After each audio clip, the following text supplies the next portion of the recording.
بسم اللہ الرحمن الرحیم الحمد للہ رب العالمین والصلاة والسلام الأتمان الأكملان على خاتم الأنبیاء وسید المرسلین نبینا محمد وعلى آلہ وصحبہ اجمعین ومن تبعهم بإحسان إلى يوم الدین اما بعد رب اشرح لی صدری ویسر لی امری واحلل عقدۃ من لسانی یفقہ قولی۔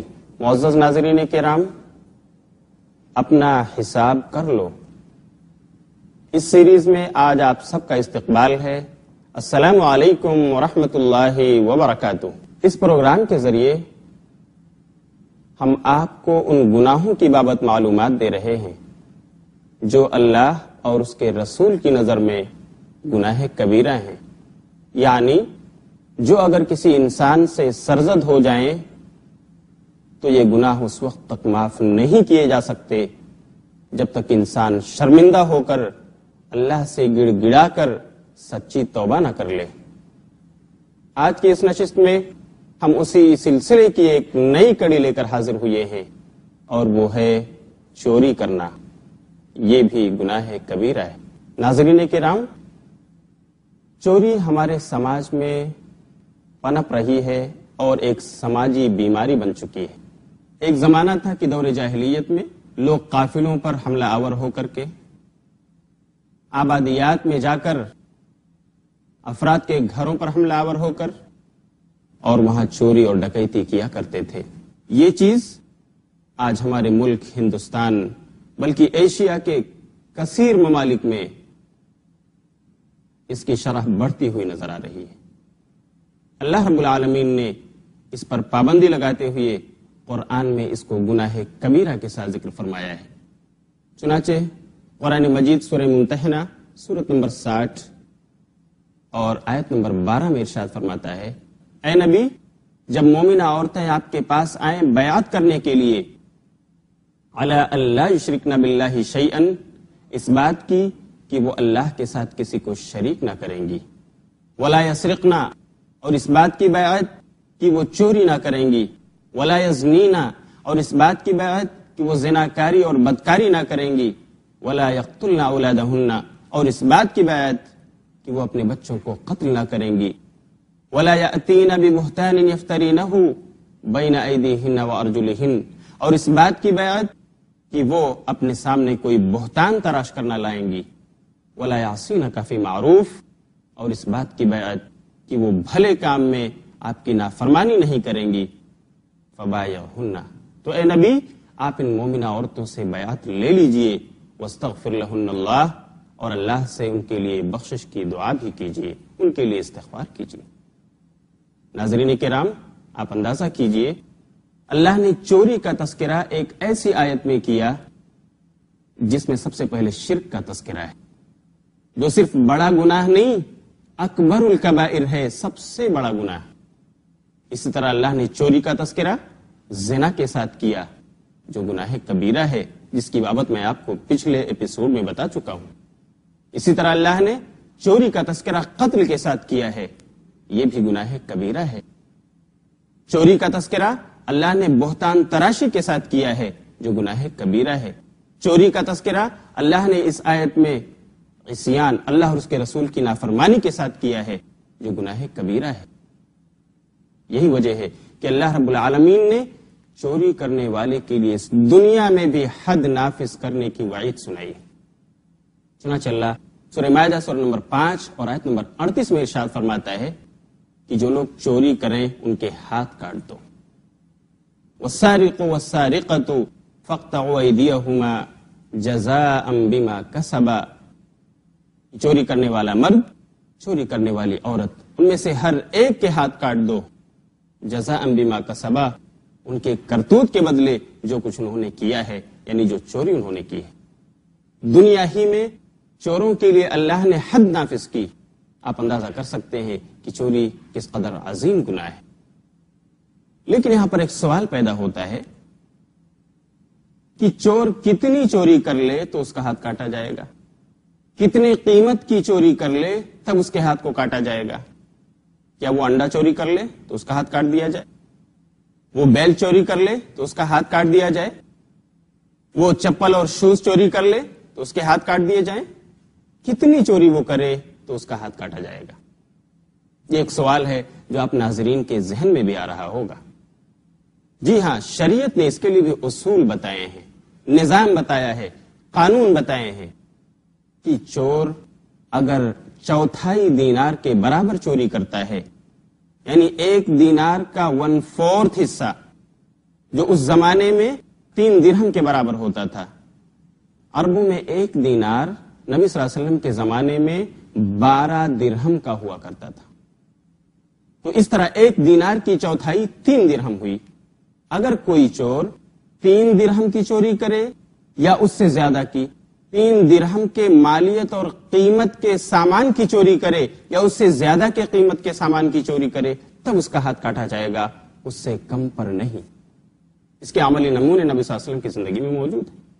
حضرت عائشہ رضی اللہ تعالیٰ عنہ سے روایت ہے، یہ روایت بخاری اور مسلم نے نقل کیا ہے۔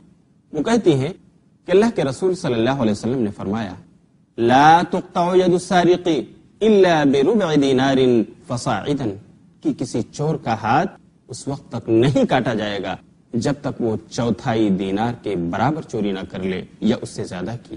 یعنی کوئی چور اگر 3 درہم کی چوری کرتا ہے یا اس سے زیادہ کی قیمت کے سامان کی چوری کرتا ہے، تب اس کا ہاتھ کاٹا جائے گا۔ یہ اللہ کے رسول صلی اللہ علیہ وسلم کا فرمان ہے، جسے امام بخاری اور امام مسلم دونوں نے نقل کیا ہے۔ اس کی تائید حضرت عبداللہ بن عمر رضی اللہ تعالیٰ عنہ کے اس بیان سے بھی ہوتی ہے، جسے امام بخاری اور مسلم دونوں نے نقل کیا ہے۔ وہ کہتے ہیں کہ اللہ کے رسول صلی اللہ علیہ وسلم کے پاس ایک چور لایا گیا جس نے ایک ڈھال کی چوری کی تھی، اور اس زمانے میں اس ڈھال کی قیمت 3 درہم پہنچتی تھی، یعنی دینار کا 1/4 اس کی قیمت، 1/4 دینار کے برابر کے قیمت کی وہ ڈھال تھی۔ اسی لیے اللہ کے رسول صلی اللہ علیہ وسلم نے اس کے ہاتھ کو کاٹنے کا فیصلہ کیا، چنانچہ اس چور کا ہاتھ کاٹ دیا گیا، صرف ایک ڈھال کی چوری۔ کیوں؟ اس لیے کہ 3 درہم کے برابر اس کی قیمت۔ اسی طرح کا ایک واقعہ علامہ البانی رحمۃ اللہ علیہ نے اپنی کتاب ارواء الغلیل، اپنی کتاب ارواء الغلیل جلد نمبر 8 اور صفحہ نمبر 61 پر نقل کیا ہے۔ یہ واقعہ ابو بکر بن محمد بن حزم رحمۃ اللہ علیہ کے، جو مکہ کے گورنر تھے، خود وہ بیان کرتے ہیں کہ میرے پاس ایک چور لایا گیا اور اس کی خبر میری خالہ عمرہ بنت عبد الرحمن کو ہوئی۔ میں مکے کا گورنر تھا، لیکن میری خالہ نے مجھے خبر بھیجوائی کہ دیکھو بیٹے، اس چور کے بارے میں فیصلہ کرنے سے پہلے تم میرا انتظار کر لینا یہاں تک کہ میں پہنچ جاؤں۔ ابو بکر بن محمد بن حزم کہتے ہیں میں نے اپنی خالہ کا انتظار کیا۔ میری خالہ جب پہنچ گئی تو انہوں نے کہا کہ بیٹے، میں نے حضرت عائشہ رضی اللہ تعالی عنہ سے کہتے ہوئے سنا ہے کہ نبی صلی اللہ علیہ وسلم فرماتے تھے، لا تقطع ید السارق الا بربع دینار فصاعدا، کسی چور کا ہاتھ نہیں کاٹا جائے گا اس وقت تک جب تک وہ 1/4 دینار کے برابر کی چوری نہ کر لے یا اس سے زیادہ کی۔ ذرا دیکھو کہ چور نے جو چوری کی ہے وہ سامان کتنی قیمت کا ہے۔ ابو بکر ابن حزم کہتے ہیں کہ جب اس سامان کا جائزہ لیا گیا تو اس کی قیمت 3 درہم سے کم پہنچتی تھی، یعنی 1/4 دینار سے کم پہنچتی تھی، 1/4 دینار سے کم تھی۔ ابو بکر ابن حزم کہتے ہیں میں نے اس چور کا ہاتھ نہیں کاٹا، اسے سمجھا کر چھوڑ دیا۔ اس سے پتہ چلتا ہے کہ اگر کوئی چور انڈے چورا لے، آپ کا کوئی ایسا بیل چورا لے جو سستا ہے، آپ کے شوز اور آپ کے جوتے اور چپل چورا لے جو کم قیمت کے سامان ہیں، جو 3 درہم کی قیمت کے برابر نہیں پہنچتے ہیں، تو ایسے چور کا ہاتھ نہیں کاٹا جائے گا۔ اسے تعزیراً کوئی سزا دی جا سکتی ہے، اسے سمجھایا جا سکتا ہے، لیکن قطع ید کی سزا اس پر نافذ نہیں ہوگی۔ یہاں پر ایک سوال یہ بھی اٹھتا ہے، اگر کوئی چور معافی مانگے تو اسے معاف کیا جا سکتا ہے۔ آپ کے گھر اس نے چوری کی اور آپ سے وہ معافی مانگ رہا ہے، آپ بالکل با اختیار ہیں، اسے معاف کر سکتے ہیں اس وقت تک جب تک آپ نے اس کی یہ شکایت قاضی وقت تک نہیں پہنچائی۔ وہ توبہ کر سکتا ہے، وہ آپ سے معافی مانگ سکتا ہے اور آپ معاف کر سکتے ہیں، لیکن اگر قاضی وقت کے پاس اس مقدمے کا اندراج ہوا اور وہاں اس مقدمے کو لے جایا گیا تو قاضی وقت کی عدالت میں پھر آپ کو یہ اختیار نہیں پہنچتا کہ اس چور کو معاف کر دیں. قاضی وقت اس پر حد نافذ کرے گا اگر اس نے 3 درہم سے زیادہ مالیت کی چوری کی. آئیے میں آپ کے سامنے کچھ نمونے پیش کرتا ہوں کہ کس طرح قاضی عدالت نے صاحب مال کے معاف کرنے کے باوجود، چونکہ معاملہ عدالت میں پہنچ چکا تھا، اس لیے چور کے ہاتھ کاٹے اور اسے معاف نہیں کیا. ایک واقعہ جو صحیح مسلم باب و حد السرقہ اس کے اندر موجود ہے، امام مسلم نے نقل کیا ہے. یہ قصہ قبیلے مخزوم کی ایک عورت کا ہے جس نے چوری کر لیا تھا، اور یہ قبیلے مخزوم عربوں میں ایک شریف خاندان مانا جاتا تھا. جب اس عورت کی شکایت قاضی وقت، اس وقت کے جو قاضی تھے، نبی صلی اللہ علیہ وسلم کی عدالت میں پہنچا تو نبی صلی اللہ علیہ وسلم نے اس عورت کے ہاتھ کاٹنے کا فیصلہ صادر فرمایا. یہ سنتے ہی قبیلے مخزوم کے لوگ بوکھلا اٹھے. کیا ہوگا؟ ہمارے خاندان کی ناک کٹ جائے گی اگر اس عورت کی ہاتھ کٹی. کیا کیا جائے؟ لوگوں کی میٹنگ بیٹھی اور یہ طے پایا کہ نبی صلی اللہ علیہ وسلم کے بہت ہی چہیتے ہیں اسامہ بن زید، کیوں نہ ہو ہم اسامہ بن زید کے پاس چل کر سفارش کریں کہ وہ جا کر اللہ کے رسول سے اس عورت کے لیے سفارش کریں کہ اللہ کے رسول اسے معاف کر دیجئے، ایک شریف خاندان کی عورت ہے، شریف زادی ہے، ایک بار اسے چانس دیجئے، پھر کبھی یہ چوری نہ کرے گی. اسامہ بن زید کے دل میں بات آ گئی اور واقعہ ایسا ہی ہوا کہ اسامہ بن زید رضی اللہ تعالیٰ عنہ نے نبی صلی اللہ علیہ وسلم کے پاس جا کر سفارش کر دی. اللہ کے رسول، قبیلے مخزوم کے لوگ میرے پاس آئے تھے اور وہ آپ سے معافی چاہتے ہیں اس عورت کے بارے میں، آپ اسے معاف کر دیجئے کیونکہ وہ ایک شریف زادی ہے، شریف خاندان کی ہے. وہ لوگ اس بات سے ڈرتے ہیں کہ ان کی ناک کٹ جائے گی، ان کے قبیلے کی عزت و آبرو خاک میں مل جائے گی. اللہ کے رسول صلی اللہ علیہ وسلم کا چہرہ سرخ ہو گیا، غضبناک ہو گیا اور آپ نے فرمایا اتشفع فی حد من حدود اللہ یا اسامہ، اے اسامہ کیا تم اللہ کے حدود میں سفارش کرنے آئے ہو کہ اسے نافذ نہ کیا جائے؟ اللہ سے ڈرو. اسامہ ڈر گئے، کہا اللہ کے رسول میں معافی چاہتا ہوں، اللہ کے رسول میرے لیے اللہ سے استغفار کیجیے، اللہ مجھے معاف کر دے، میں آپ سے معافی چاہتا ہوں. چنانچہ اللہ کے رسول صلی اللہ علیہ وسلم نے لوگوں کو جمع کیا اور ایک خطبہ دیا. کہا لوگو انما اہلک الذین من قبلکم انہم کانوا اذا سرق فیہم الشریف ترکوہ واذا سرق فیہم الضعیف اقاموا علیہ الحد. لوگو سن لو، پہلے کے بہت سارے لوگ اس وجہ سے بھی ہلاک کر دیے گئے کہ جب ان میں کوئی شریف زادہ چوری کرتا، کوئی شریف خاندان کا چوری کرتا، صاحب ثروت خاندان کا کوئی شخص چوری کرتا تو اس کو وہ لوگ چھوڑ دیتے، سزا نہیں دیتے. لیکن اگر انہی میں کوئی ضعیف اور کمزور آدمی چوری کرتا تو اس کے ہاتھ کو کاٹ دیتے تھے. وَإِنِّي وَالَّذِي نَفْسِي بِيَدِهِ لَوْ أَنَّ فَاطِمَةَ بِنْتَ مُحَمَّدٍ سَرَقَتْ لَقَطَعْتُ يَدَهَا، اور بے شک میں محمد صلی اللہ علیہ وسلم، بے شک میں قسم کھاتا ہوں اس ذات کی جس کے ہاتھ میں میری جان ہے، اگر آج فاطمہ بنت محمد نے بھی چوری کی ہوتی تو ہم آج اس کا بھی ہاتھ کاٹ دیتے، اسے بھی معاف نہ کرتے. حضرت عائشہ کہتی ہیں کہ اس عورت کو طلب کیا گیا اور اللہ کے رسول کے حکم پر اس مخزومی عورت کے ہاتھ کو کاٹ دیا گیا.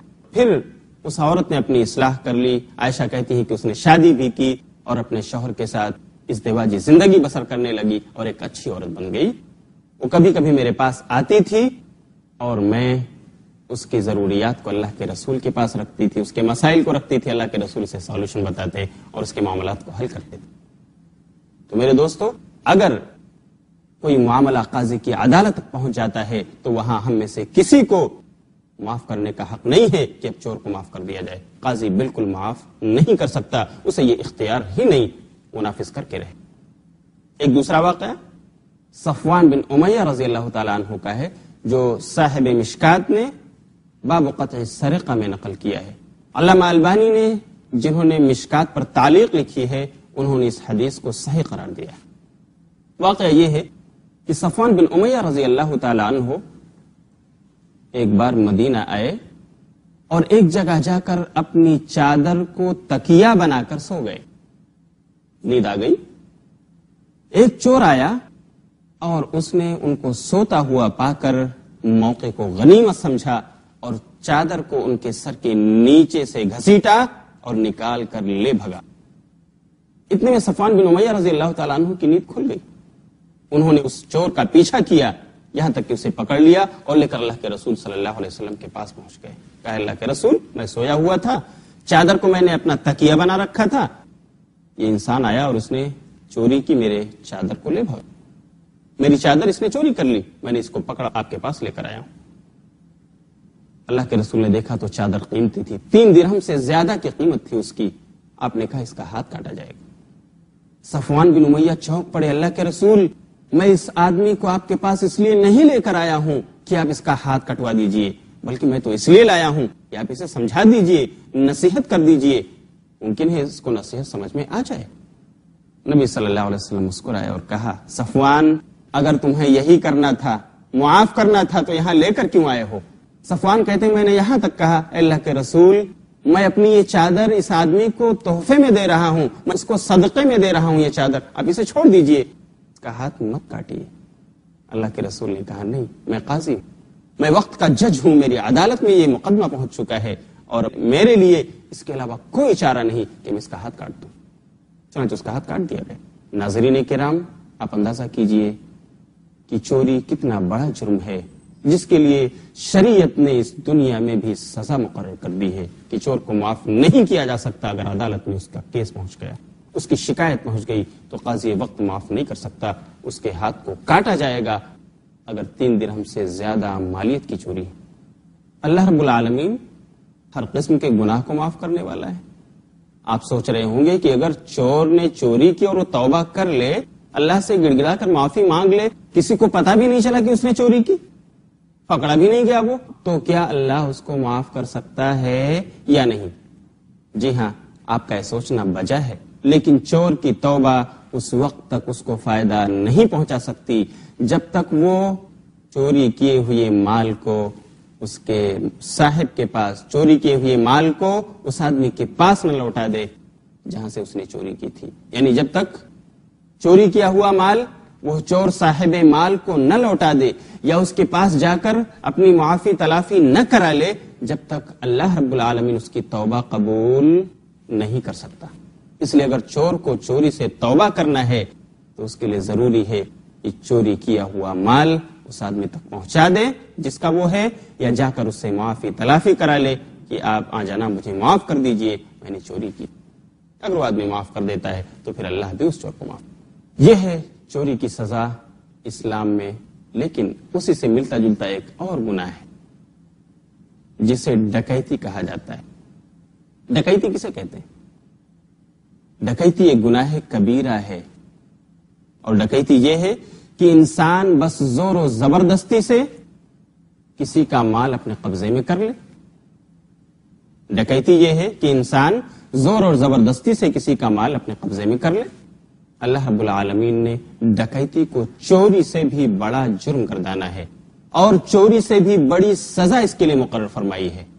چوری کے لیے ہاتھ کاٹنا تھا اور اس کے لیے 4 سزائیں ہیں، جس کا تذکرہ اللہ رب العالمین نے قرآن مجید کی سورہ مائدہ سورۃ نمبر 5 اور آیت نمبر 33 میں فرمایا ہے۔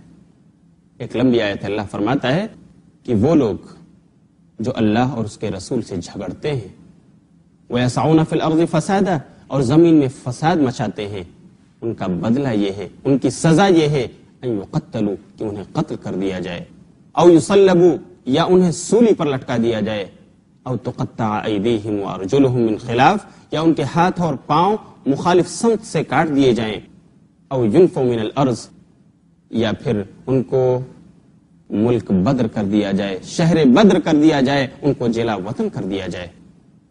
ذالک لہم خزی فی الدنیا، یہ ان کے لیے رسوائی کا سبب ہے دنیا میں، وَلَهُمْ فِي الْآخِرَةِ عَذَابٌ عَظِيمٌ، اور آخرت میں ان کے لیے اس سے بھی بڑا عذاب ہے۔ یہ آیت محاربہ کہلاتی ہے۔ اللہ رب العالمین نے اس میں 4 سزاؤں کا تذکرہ کیا ہے، لیکن سوال یہ اٹھتا ہے کہ محاربہ کیا ہے؟ محاربہ کہتے ہیں کہ کوئی مسلح گروپ، کوئی منظم گروپ ہتھیار بند ہو کر کسی راہ چلتے قافلے پر حملہ آور ہو جائے، یا آبادیوں میں جا کر کے افراد کے گھروں پر حملہ آور ہو جائے، لوٹ مار مچائے، ان کے مال و جائیداد پر ناحق قبضہ کرے، ان کو اغوا کر لے یا ان کی آبرو ریزی کرے، یہ ساری چیزیں محاربہ ہیں اور ڈاکو لوگ یہی سب کرتے ہیں۔ چنانچہ حضرت عبداللہ بن عباس رضی اللہ تعالی عنہ اس آیت کے بارے میں کہتے ہیں کہ یہ آیت قطاع الطریق یعنی ڈاکوؤں کے بارے میں ہے۔ قرآن کریم نے اس آیت میں ڈاکوؤں کی 4 سزا بتائی۔ نمبر 1 ان یقتلوا کہ وہ قتل کر دیے جائیں، نمبر 2 ان یصلبوا کہ انہیں سولی پہ چڑھا دیا جائے، اور نمبر 3 او تقطع ایدیہم وارجلہم من خلاف یا ان کے ہاتھ اور پاؤں مخالف سمت سے کاٹ دیے جائیں، او ینفوا من الارض یا ان کو ملک بدر کر دیا جائے، جلا وطن کر دیا جائے۔ بعض لوگوں نے کہا ہے انہیں قید کر دیا جائے، یہ بھی جائز ہے۔ اس کے بارے میں 2 رائے ہیں کہ یہ سزا اگر اسلامی حکومت ہے تو اس حکومت کا جو حاکم ہے، جو خلیفہ ہے، اس کو اختیار ہوگا کہ ان 4 میں سے جو سزا مناسب سمجھے وہ اس ڈاکو کو دے، چاہے تو قتل کر دے، چاہے تو سولی پر لٹکا دے، چاہے تو اسے جلا وطن کر دے یا اس کے ہاتھ اور پاؤں کو مخالف سمت سے کاٹ دے۔ دوسری رائے اس کے بارے میں یہ ہے کہ نہیں، اگر اس نے قتل بھی کیا ہے اس ڈاکو نے اور اس نے مال و جائیداد پر قبضہ بھی کیا ہے، دہشت گردی بھی پھیلائی ہے، تو اس کو قتل بھی کیا جائے گا اور سولی پر بھی لٹکایا جائے گا۔ اور اگر اس نے صرف قتل کیا ہے، مال و جائیداد پر قبضہ نہیں جمایا، تو اسے صرف قتل کیا جائے گا۔ اگر اس نے قتل بھی کیا ہے اور مال و جائیداد کو بھی لوٹا ہے تو ایسی صورت میں اس کے ہاتھ اور پاؤں کو مخالف سمت سے کاٹ دیا جائے گا۔ اور اگر اس نے نہ قتل کیا